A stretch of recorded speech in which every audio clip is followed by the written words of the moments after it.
અમારી ટીમને એક ખાનગી રહે બાતમી મળી કે ચંદીગઢમાં એવા માણસો છે જે ભારતના જુદા જુદા રાજ્યથી કેટલાક માણસોને સાયબર ક્રાઇમ આચરવા માટે જે ચાઇનીઝ કંપનીઓ કાર્યરત છે મ્યાનમારમાં કે કંબોડિયામાં એવા કંપનીઓમાં એ લોકોએ માણસોને જોબની લાલચ આપી ત્યાં મોકલે છે અને એ મોકલવા માટે એમને ચાઇનીઝ કંપનીઓ દ્વારા કમિશન આપવામાં આવે છે.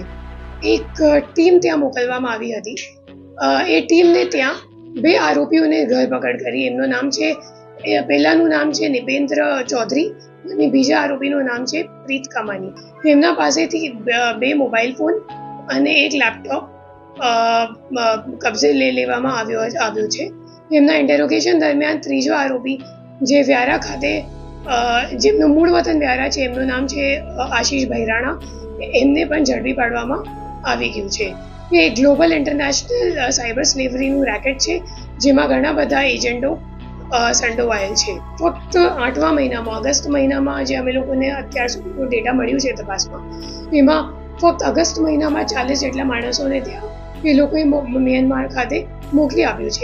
એમાં 2 પાકિસ્તાની છે અને 2 ઇથિયોપિયન નાગરિકો પણ છે.